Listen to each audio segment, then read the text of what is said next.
with the graph or doing analytics, for example.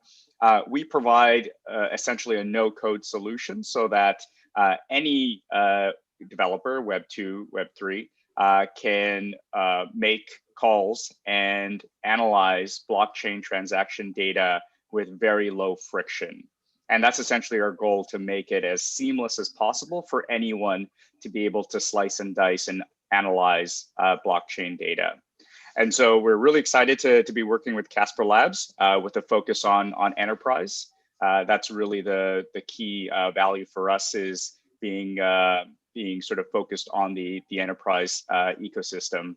And we're looking forward to indexing their sort of merging proof of stake consensus protocol highway, and also with the focus on pulling in patent data as part of this IPWE integration. So really looking forward to that.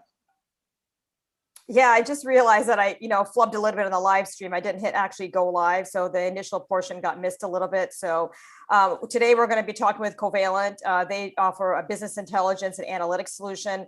They're already, they have many customers in the enterprise space and fantastic market, fantastic traction actually. And we're joined by Harish, their head of developer relations. And today we're going to talk a lot about, how Covalent's going to be partnering with CasperLabs. So one of the cool things about the CasperLabs architecture that I think is very different than a lot of other blockchains. So when you work with, blockchain technology, you wind up querying the blockchain node for information about transactions, right? So this is what we call state queries or global state queries. And the engineers at Labs recognize that if they had to maintain and manage a node for its uptime, they certainly wouldn't want non-deterministic load or, varying load for state queries. So what the Casper architecture does, it natively, the node will emit events into an event store. So those of you that are familiar with the Clarity Block Explorer, all of that data, it doesn't come from state queries. It actually comes from an event store.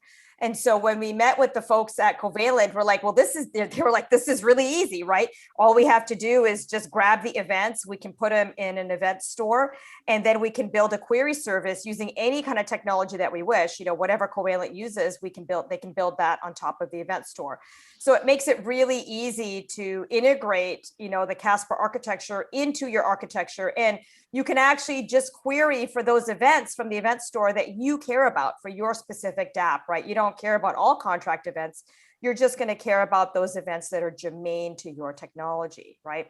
So let's dive in a little bit more around, the partnership with Covalent and specifically the intellectual property patent use case. So let's dive into that. So Ashok, do you want to talk a little bit about what we're building here? Yeah, certainly. And we have talked about IPV in our previous call, but maybe I'll just refresh the memory a little bit.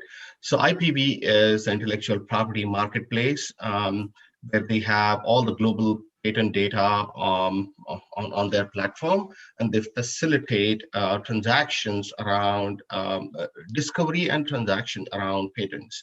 So we are bringing that data on Casper blockchain. So essentially, all the various actors who are involved in the patent ecosystem, which is patent owners, national patent offices, which actually grant the patents, then those who are interested in buying or having rights to the patents, and then the verifiers like IPV themselves who certify and verify the ownership and other details around patent. All of these people on Casper blockchain ecosystem. So this is really a remarkable and game-changing kind of a project that we are taking up. And very close to this is, when we started talking with Covalent, one of the key focus for Casper blockchain is enterprise and making things easy for enterprise, and all the features that we have built in are keeping enterprise use cases in focus. Having a good access to data and their ability to derive intelligence from the data available on Casper blockchain is crucial for enterprises. So this project on IPV, we are collaborating with Covalent to be able to mine and index and mine and make the data available on various you know um, details and intelligence out of this data. That's the project we are working on. It's Covalent helping us to index and make the data accessible. Yeah, that's exactly right. Like, for those of you that are not familiar with what fuels enterprise, and even a little bit about my background, I was one of the senior directors of quality control for Omniture and Adobe in their business, and while their web analytics, right, and business intelligence divisions, right? So analytics is massively important for businesses to understand how their products and how their businesses is performing. And it's really natural that Covalent would emerge in the blockchain ecosystem and do so well with respects to, you know, providing services for businesses, because they need this data is table stakes, right? And we've also heard that, you know, regulatory bodies are also mining data from the blockchain, right, to track down nefarious activity and track, like Silk Road, right, kind of stuff. So it's something that you can't really fight. It's something that's going to emerge regardless. I certainly know that for our purposes, we certainly like to use KPIs and those kind of metrics to drive the decisions we make for the product and for the business more broadly, right? So Harish, do you want to talk a little bit more about Covalent and what some of the key APIs are that you offer, perhaps? Yeah, absolutely. And maybe just to nicely dovetail on what you were highlighting there, another key area that we see, especially for enterprises, around sort of tax implications. So being able to quickly calculate things like cost basis, we provide all that underlying data, which makes it very easy to be able to do that type of analysis. And in just addition to what Ashok said, one of the things that we've seen on the enterprise side is pulling in blockchain data using our API into business intelligence tools like Tableau and Looker, and we make that absolutely seamless. So we've had customers leverage that integration and those APIs to be able to build all sorts of very interesting visualizations using tools that they're already familiar with, because that's usually the biggest resistance when it comes to enterprises, the resistance to change. And so we can tie in with all the existing infrastructure and business intelligence tools that they're familiar with. In terms of just to give you a quick high-level scope of where Covalent currently is, so we basically index all blockchains, and so we've started with our focus, of course, on Ethereum mainnet. We've indexed the Matic network. We just announced the integration and indexing of Ava Labs's Avalanche C chain. We indexed Binance Smart Chain. So the goal is that we want to be, network agnostic, and we want to be able to make it as seamless as possible for developers, for enterprises to be able to query blockchain data regardless of the particular network. And so the way we've structured that with our API is it literally is a single sort of field change with what we call the chain ID that allows you to seamlessly pull data across multiple networks. And so developers integrating our APIs really just need to customize that one field in order to be able to pull data from the respective chains. We try to make that as seamless as possible. We've effectively categorized our APIs into sort of two buckets, what we call Class A and Class B. Class A is applicable across all networks, and those are things like pulling in transaction data, transfers, decoded log events, wallet balances, sort of details from the logs from topic hashes. So all of those are consistent across every single network that we integrate with. And it just means, again, just having to change that simple chain ID, and you're able to pull all that data from multiple chains. And then we've got what we classify as sort of our class B, and these are relatively specific for the different either networks or protocols that we're working with. So if you needed to pull out all the network assets specific to Aave, for example, we've got a specialized endpoint for that. And so what we're talking about with Casper is having something sort of customized from that perspective, where you can pull in all the patent data, for example, that is transacted on the Casper network. And those would be the types of sort of custom endpoints that we'd be looking to provide as part of our partnership, in addition to just the broader indexing activity that we're doing with them.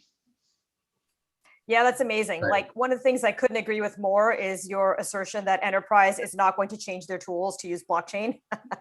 And when we had initial calls with your folks, you're like, oh yeah, we have APIs that let you pull blockchain data into Excel. And this was something I was actually going to build. Like, I was like, this needs to happen, right? And being able to use with our event store and query service, that, basically building a set of APIs that will allow them to do their analysis within Excel, within Tableau. This is the way enterprise does business analysis. This is the way they take a look at their products and how their products are performing. And you simply cannot, you're not going to be able to penetrate that market unless you integrate into those tools. And so that has been my complete ethos around what we've built. And in fact, our smart contracting workflow integrates into existing continuous integration and continuous development pipelines. So when you build and test Casper contracts, they will drop into any DevOps pipeline that you have out there, right? It's a Rust workflow, but you can build and deploy your contracts within an integrated development environment, just like you do Java. Like, it's no different than the Java workflow. And that's hugely important, because you cannot expect them to uproot their development processes for your technology. They're just not going to do that, right? So that was something that really resonated with me when I first met with the Covalent guys. I'm like, yes, this is the company that we definitely want to partner with. So I'm like super excited about this, because like I said, BI and analytics is dear to my heart. I'm a kind of KPI gal, so I'm really excited. So our plan is, what we're going to do is we're going to build this integration as a working proof of concept. And then our plan is to go to these business intelligence conferences, right? Because a lot of these companies are sitting on the sidelines, or they're doing prototypes with blockchain, but what they really want is an end-to-end solution that's going to allow them to mine that data and understand and get real insights into how blockchain is transforming their business, right? So when you work with enterprises, some things that probably folks on the community call may not know is, if you want to get adoption for prototype, let's say you may have a little bit of budget that's allocated for you to go do some prototyping of blockchain. But in order to get broad adoption to deploy this idea in production, you actually have to demonstrate a return on investment, right? You have to be able to prove that your hypothesis that maybe more customers are going to buy this new offering because blockchain brings in a layer of trust, or you're able to reduce risk and operationally streamline some operations within your organization through the use of blockchain. You have to prove that to executives in order to get buy-in, right? This is the way larger scale companies work. They, as what you call a sponsor or a project sponsor, you got to get buy-in from executives, right? You can't just go off and spend the company's money and take the company in a direction on a different trajectory unless you can prove that it's going to pay off. And companies are very risk averse. Enterprise companies are very risk averse, and this is how they manage that. Well, you can't prove it unless you have data to prove it, right? Without some kind of analytics or intelligence or, literally charts that show, look, this is what you're seeing right now in terms of your conversion rates or your, time for your accounts receivable or whatever, right? Your risk profile versus this with the blockchain. That's how you get buy-in. And that's why Covalent is so massively important in this grand scheme, right? And this is why we're taking this approach, right? So Harish, if you want to add in there, you could probably share some insights you've had in your own experiences working with enterprise and these kinds of BI tools as well.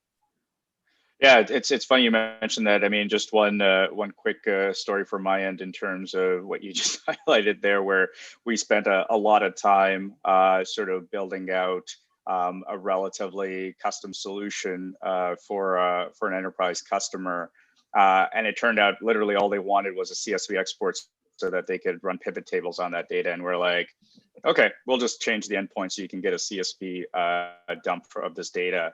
And literally all that effort that we've done to build this custom solution wasn't really even used. So yes, there is this resistance to change, and people will use the tools they're familiar with, and we have no problem with that. We'll definitely support what's useful to the customer. Just one more maybe quick point on what you just touched upon, Meta, is sort of this idea of private networks, which I know is also pretty key for enterprise. And again, that's another area that we're looking to provide our solution, where it doesn't really matter if it's a public blockchain or a private blockchain. We provide the underlying indexing and query service that could be utilized across all networks. And so, I imagine that's going to be something that'll be of importance to enterprise customers, and we're looking forward to supporting those particular use cases. Right. I mean, for Casper Network, right, there essentially is not much of a difference between a private network and a public network. By changing certain config settings, you can the same software, node software, will run on a private network.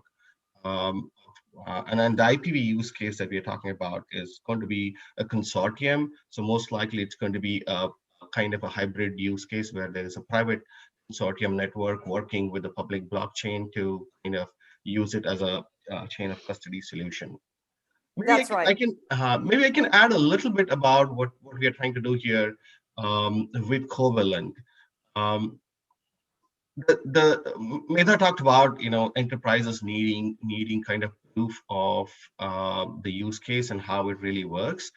So what we are trying to do with Covalent together is in three stages, right? One is basically integration of Covalent with the Casper chain, and then we are going to take the use case of IPv data, making sure that the data is actually indexed and really taking some business intelligence out of it, and integrating that with a Tableau or a Looker kind of BI tool. That would be the second stage. And the third would be actually jointly, going to conferences of these BI tools and actually presenting our formulation of the solution and how enterprises can actually use it. So this is actually, we are kind of giving proof of concept of how enterprises can use blockchain data in real world.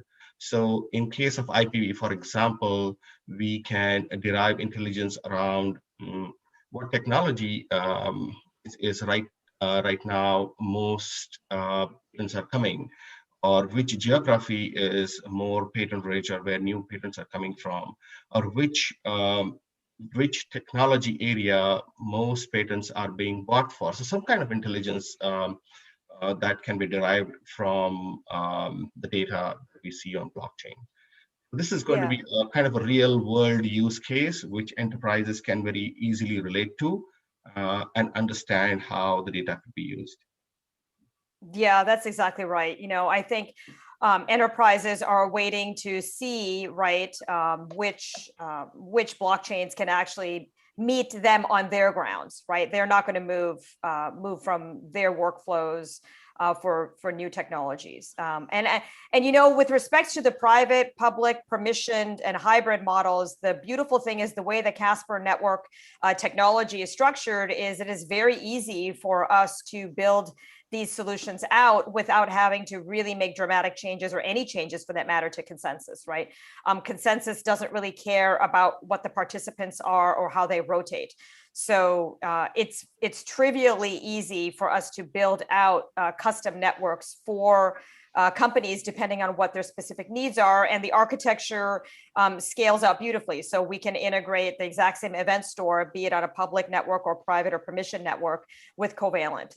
So it's reproducible. It's a reproducible offering that will be very easy for us to kind of stamp out and build permissioned implementations of. Right. So if you, I got a question here, all this is conditioned by the delivery of the Casper network. Why do you think that enterprises are going to choose your network and not another? So for those of you that are not familiar, the Casper network, this is the public chain I'm talking about. Obviously, this is possible on private and permission chains, but on chain in protocol, it's possible to maintain, manage, and govern your on-chain code, right?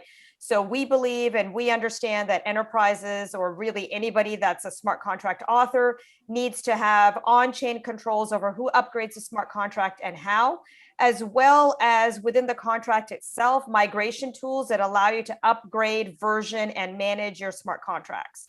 This is something that is provided by the Casper protocol natively.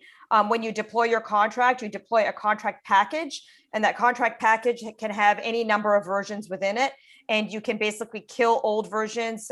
You can also deploy immutable contracts, but we provide the tools for contract authors to manage their on-chain code. And this is extremely important for enterprise, right? I came from enterprise software, 20 plus years. And I really would never select a protocol that didn't give me full flexibility and control to manage, maintain, and provide bug fixes to the software for my customers. And we saw this as a big glaring hole and an opportunity for us to go really ground in on that piece of functionality. We also have very powerful governance tools around accounts that allow for weighted accounts and thresholds for both permission management as well as transactions and deploys. And this enables contract authors to really build whatever kind of permissioning schemes they want for their contracts. So these are two extremely important tools. I believe that businesses have really selected private blockchain because of the uncertainty around immutable contracts, as well as the forking behavior for public blockchains. And these features give them the kind of control that they need in order to service their customers. So this is like a good, strong reason why we believe enterprises will select our blockchain, in addition to the fact that the development environment matches more closely to what enterprises use and the way software has been built for over 20 years, right? We saw that we needed this when building smart contracts, so we went ahead and built it for our customers. Any questions about Covalent? We're getting too many questions about Coinless. Guys, you got to take the Coinless questions to Telegram. I'm just going to say it. Any questions about Covalent? All right. With that, I'm going to go ahead and just do the development update here. Harish, thank you so much for joining us. Let's go ahead and talk development right now. So let me just pull up my. Thanks so much for having me. Yeah, very happy to have you here. Happy to have you, Harish. All right. So engineering status. So we launched Delta 11 this week, and we're very happy to report that the testnet is speeding along beautifully. We've got 16-second blocks there. We were working a lot to get the performance up to the place we wanted to. This is a very feature-rich release. We have a lot of new features in the protocol for things like validator ejection and other issues that we recognize had slowed down the network in the past. So we're seeing nice performance in the network. You can go check out those blocks at clarity.casperlabs.io.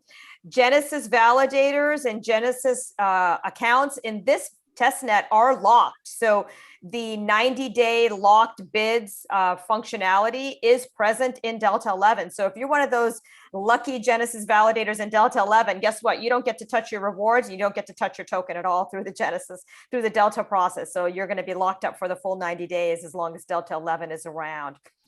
We did this way, one, because this is in fact, mainnet functionality. And number two, we relaunched with a brand new Genesis block because we wanted to demonstrate what the rewards would look like, right? So those values in the Genesis block are indicative of what Genesis will look like. So we took some of the actual VFTA holder balances and we popped those into that Genesis block.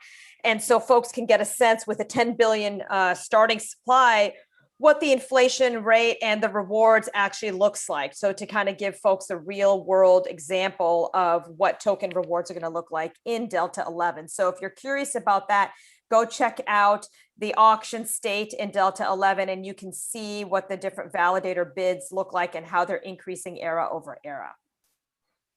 The team is focused on our first protocol upgrade that we'll be delivering end of April, early May at the latest. The goal is to patch with a round of sustainability features, and that's really to reduce the protocol state memory consumption and increase the robustness of networking and any bug fixes that we may discover through the first 60 days of mainnet. I have a big goal to really increase the speed and performance of the network by the time we do this first patch, as well as increase the number of validator sets. So at mainnet launch, the auction will have 100 slots.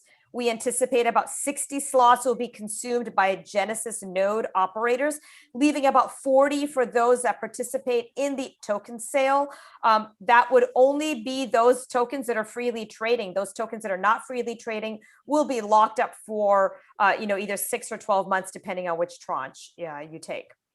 Talking more about our current block height is 3,186, and we have 100 I think we have 75 validators. They say 100 validators, but I thought it was 75 validators. But we do have 334 bids open, which is really cool to see.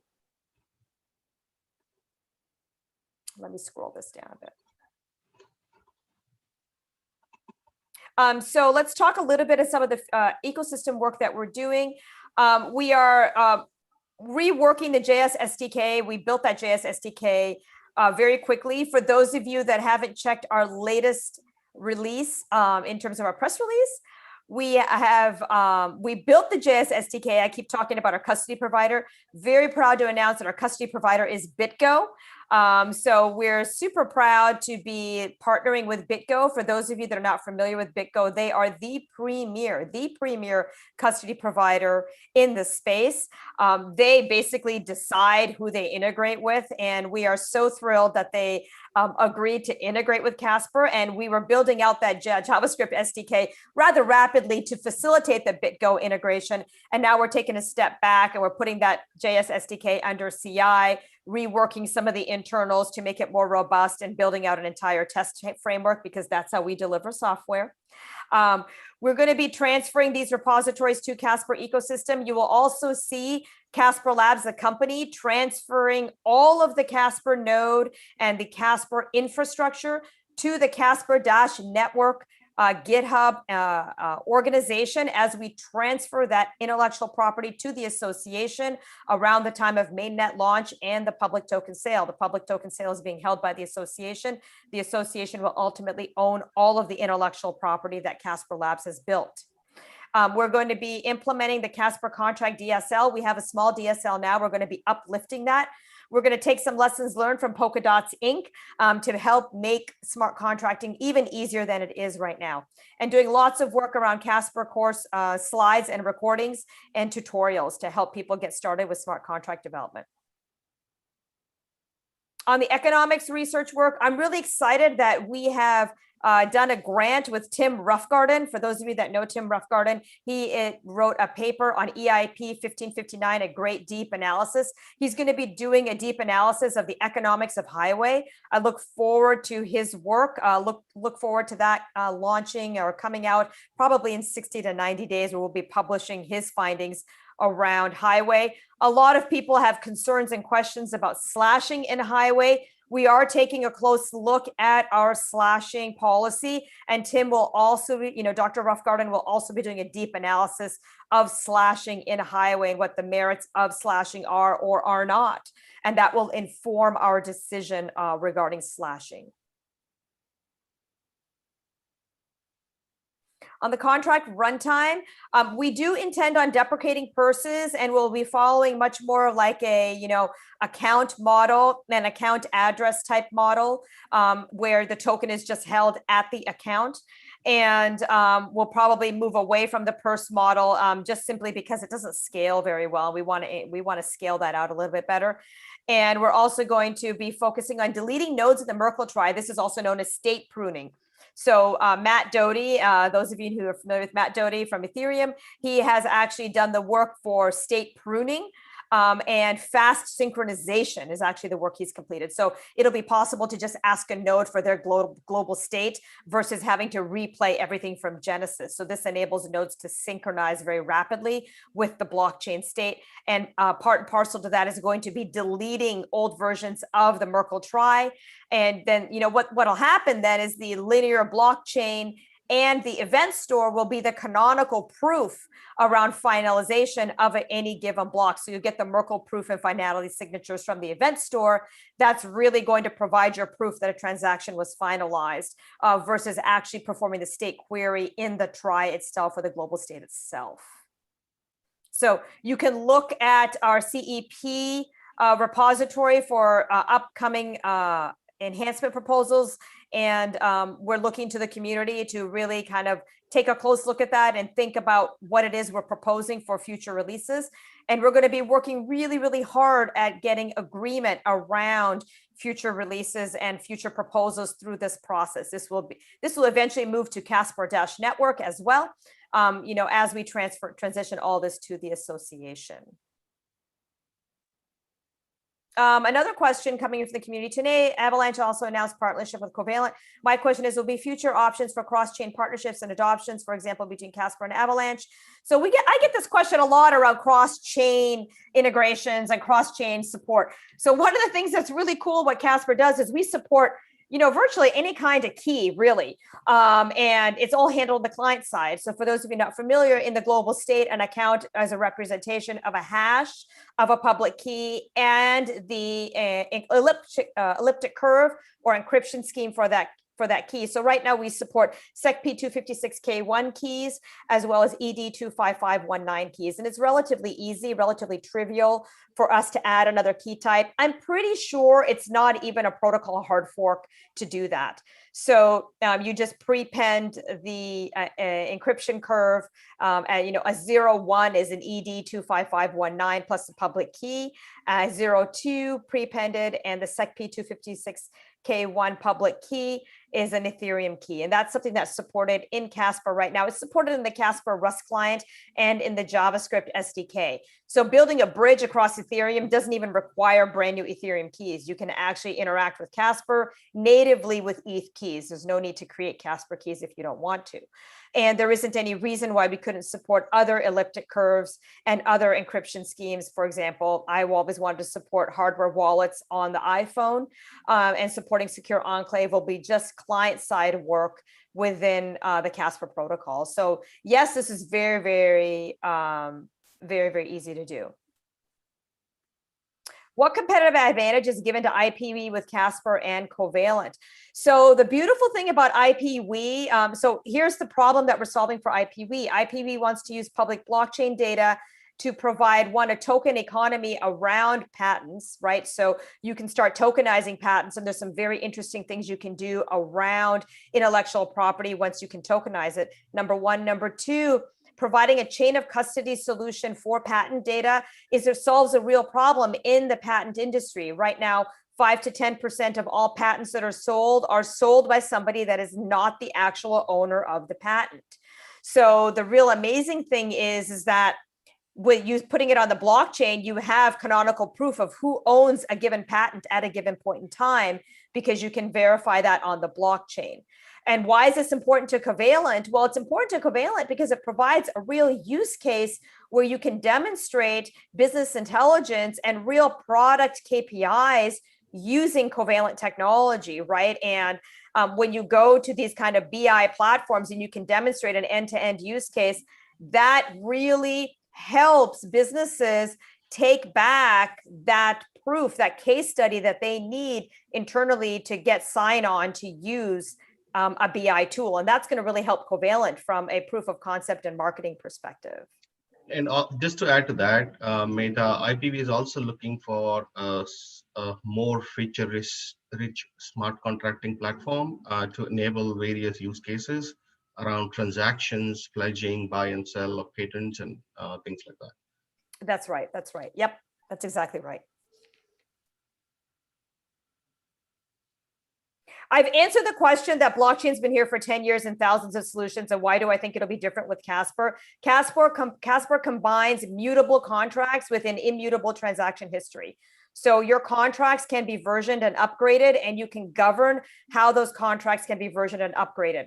This is incredibly important for DeFi as well, because DeFi protocols, a lot of that governance tools happen off chain through layer 2 solutions. And with a decentralized protocol, being able to use the blockchain itself for governance tools is extremely important. And having weighted accounts allows you to separate buying into governance tokens, right? So you can just have a whale come in and buy over your governance protocol and then do whatever they want. Recently, there was a hack I learned about where the guy just basically bought up all the governance token and minted 11.4 billion token for himself. And it wasn't a hack, it was the way the governance protocol should work. And you really don't want that, right? What you want to do is you want to build reputation through actions, actual investment in terms of tenure and effort. You don't want whales to just be able to buy in, right? They can just do something that they can use a bot to do a small sell action through the volatility, buy up a bunch of governance token and take over the protocol. So what you want is something that's harder. And the way you can do that is through a governance mechanism that requires that you perform work, like actual work. And through that interaction, you can slowly build up more reputation in a very Reddit-like karma model, right? Like it's hard to hack the Reddit karma model because you actually have to participate in meaningful ways. And that is something that's very easy to do with Casper weighted accounts.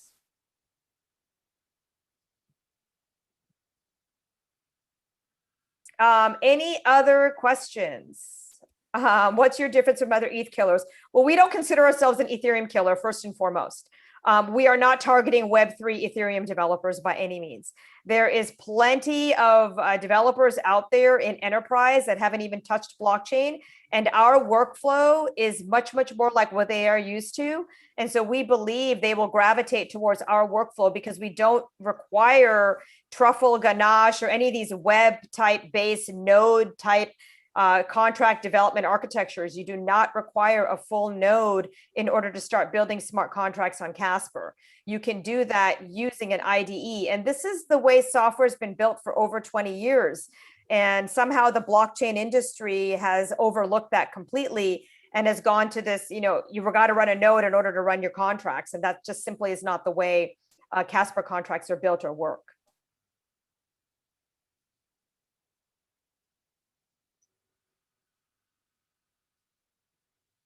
Do you plan for Casper for NFTs? So NFTs are absolutely supported on Casper. It's a Turing complete protocol. It supports WebAssembly, smart contracts written in Rust or assembly script, or any compilation target that compiles to WebAssembly. So absolutely, we welcome the community to go ahead and build NFTs. I believe the Casper protocol should provide capabilities at the protocol level that enable developers to build whatever it is they need to build and enable protocols to govern themselves, right? So we are a protocol of enablement. We provide core capabilities at the protocol, not just features. We will absolutely assist. We are happy to help developers to get started on Casper, and we provide a white glove support service for enterprises that are looking for additional support and getting started with working with blockchain. So absolutely, we will be there to assist. What are your strengths that convince companies to use your services? I've already gone over this like 3 times. So I've talked about our workflow and the capabilities. And we've already talked to many, many companies that this absolutely resonates with them, right? We've talked to professional services companies that have spent 6 months and $60,000 building continuous integration for Hyperledger and Ethereum, because it's very, very hard to build CI for these solutions. For virtually any other blockchain out there, it's very hard to build continuous integration. I welcome any of you to try to build a smart contract using CI/CD. Entire businesses have been built around this very problem. So we think that this is an extremely powerful feature because smart contracts will ultimately become part of a larger application architecture, right? If you have something big like Salesforce or Amazon or anything, and you want to add smart contracts, you cannot have those smart contracts build separately from your application, right? Uber isn't going to use Truffle or Ganache. They just won't. They're going to use something like Jenkins, Travis, or Drone to build their entire application, their mobile site, their website, and all of their geolocation information and all of their databases on the back end. You can't integrate Truffle and Ganache into that as an example, or any other custom CI/CD solution. You're going to use what you already use, and that's where Casper contracts can work. And in addition to the features that we provide, which are really targeting enterprise applications, I think the way we are structuring our business is also very, very enterprise friendly. So we are having a professional services organization, which is actually dedicated to help enterprise come on board. We have developers dedicated to hold hands to make sure that the enterprise applications that we build are helpful and are able to actually go into production. So there is a team dedicated to assist enterprises to come on board. Yeah, and I mean, I'm happy to share a little bit more information here, regarding continuous integration and continuous deployment. And I think, a lot of people may not really understand this. So, this is the Casper node repository I'm showing you right here. This is what we call drone.yml. This is a YAML file. And a YAML file is what is used for what we call instrumentation in continuous integration and continuous deployment. So, for those of you that are familiar with development operations, this is basically how you get your code to be built and tested by computers, right? So anytime a developer opens a pull request in Casper-Node, anytime they want to enhance the node software, this is a pipeline that is built that actually runs all of this, right? Each of these steps get run, okay? And this YML file is basically an industry best practice. That Drone is basically what we call an instrumentation architecture that goes through, and it basically runs all these steps, right? So these are cargo. So this is all about the Rust basically workflow, but this works with Java, it works with Python, it works with C++, it works with C, it works with all of these languages, have these kinds of instrumentations built in. This workflow, this ecosystem, it's an entire ecosystem, right? Separate from blockchain ecosystem. It's called a development operations ecosystem. And there's hundreds and hundreds of companies that have built tooling to enable software companies to automatically run these tools to test and build their software. And this is what's been around for 20 years. Like, I've been using these kinds of tooling since 1999. When I worked at mp3.com, right, we had pipelines, and each piece of code, you would drop your code into the pipeline, into an assembly line that builds your code, right? And so here's an example of our pipeline. So these are all the different pipelines that we have for all of the different components. So every time you commit code, it actually builds the entire Casper node. It builds all the smart contracts. It builds the execution engine, and it tests everything. It runs all of these tests. It takes almost 45 minutes for each and every code commit for all of this to run. And so if you look in here, what we have is, so here you can see AS contract publish. This actually builds the smart contract assembly script library, and it actually tests it. Right? And you'll see here later on, if I look at contracts, there's actually test contracts. These are the test contracts that actually run within the execution engine and the virtual machine. So we built this for our own use. And so when we say you can run your Casper contracts, any Casper contract that you build for your application, and you can build them in the pipeline, it basically does the exact same thing that we do. And this basically is like the number one thing that real software companies need when they're working with smart contracts. And this is something that does not work in virtually any other blockchain, because you need a full node in order to run your contracts. You cannot integrate a full node into this, right? It doesn't work that way. You need a very specific type of modular architecture for the virtual machine that enables this to happen. And the Ethereum virtual machine does not allow itself, as an example, nor does the Avalanche virtual machine, nor does the EOS virtual machine. None of these other virtual machines will enable this. And if you have a custom language, forget it, right? Because with a custom language, you don't have syntax highlighting in IDEs. You don't have a way to build and package the VM the way we do. So our VM is built and packaged in a way that you can run it within an IDE and you can run it within these pipelines. So I'll stop there if there's more questions.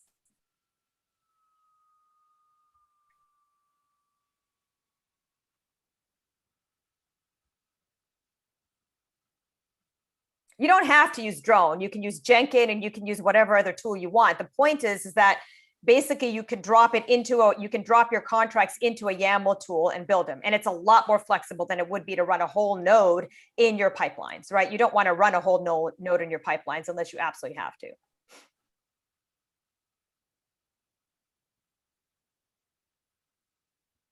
So we're not going to be running via cloud platform. We are absolutely looking to run.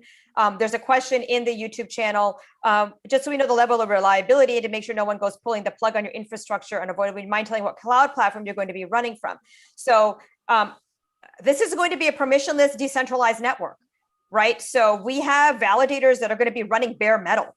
Right? That's what we want. We want as many validators as possible to be running from bare metal. Of course, we're going to have validators that are going to be running in a variety of different cloud platforms, no question about it. And for public and consortium chains, it's really up to private and consortium chains. It's really up to the providers to decide what kind of provider that they want to use.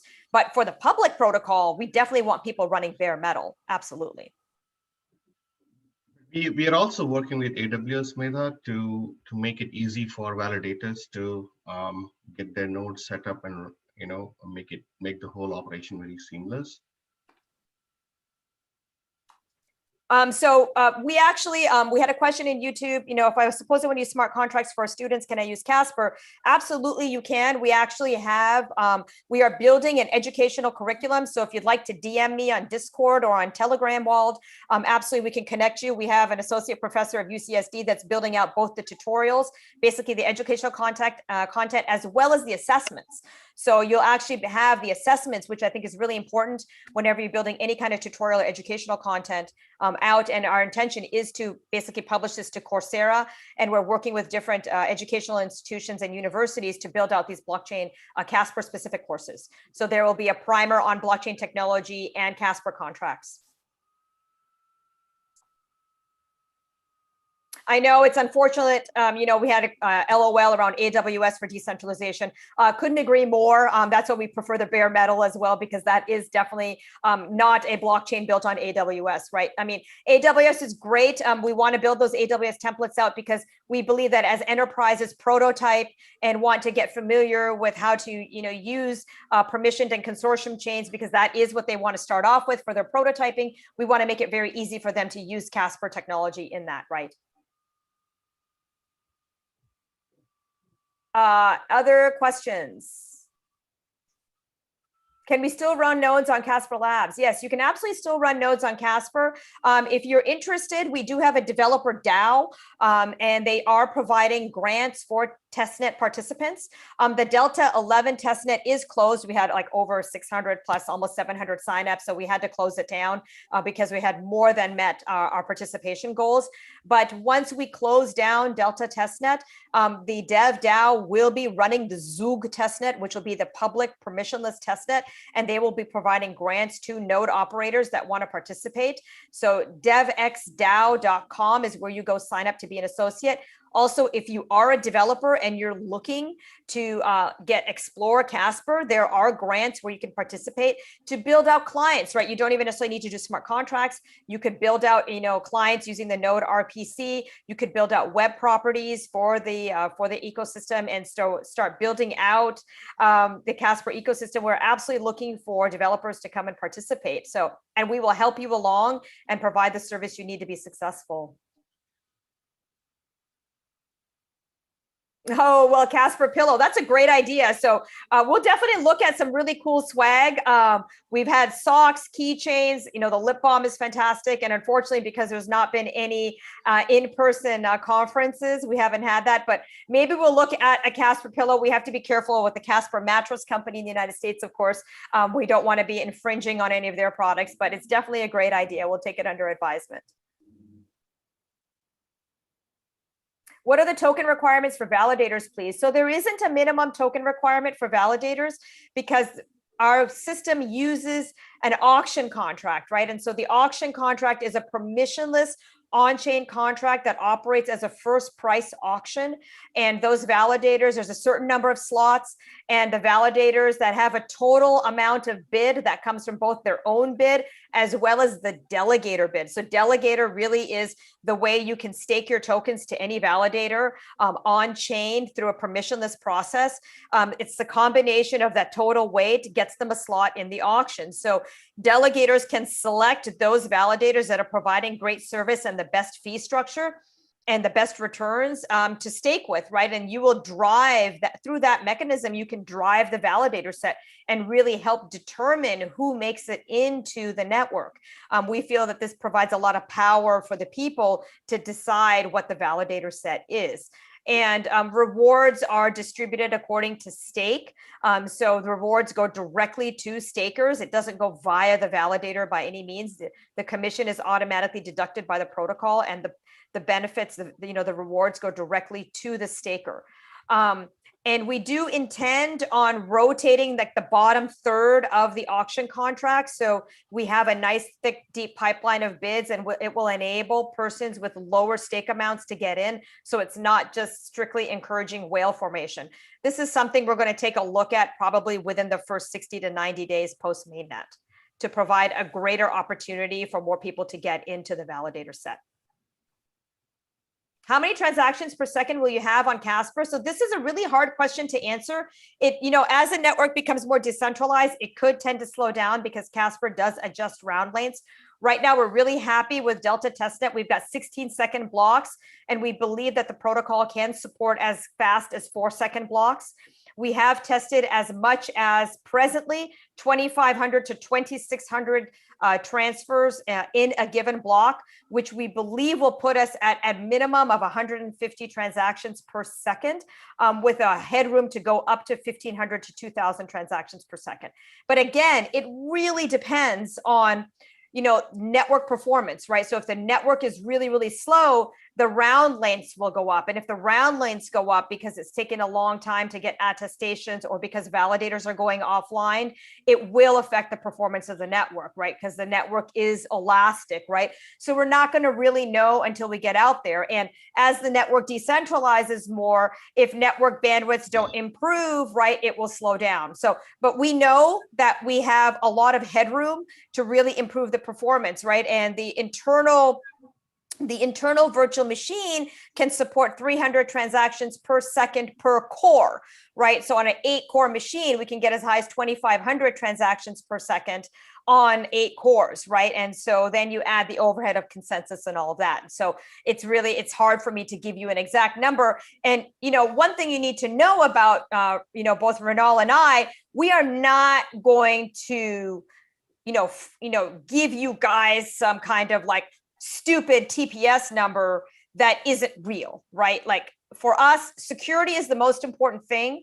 And we believe we can get more performance because the consensus protocol is more efficient, but we're not going to sacrifice security for that, right? So when we say that you're going to get this kind of these kinds of numbers, this is because the consensus protocol is going to finalize those transactions, right? So Casper performs execution after finalization. So consensus has already agreed on the block, and then the block is executed, right? So you will get these numbers through finality, right? That means it's already finalized, right? This isn't like you're going to get super, super fast numbers and then you got to wait 10 minutes for finalization or wait 3 minutes for finalization. This is through finalization. And that's an extremely important, distinction to make. All right, we are out of time. Catch us on Telegram. Feel free to, to tag me in Telegram if you have a direct question. We're always happy to answer questions. Renal and I are in Telegram. Join us there, and you can catch us on Discord if you have technical questions. Thanks everyone for dialing in, and have a great day. Cheers. Bye. Bye-bye.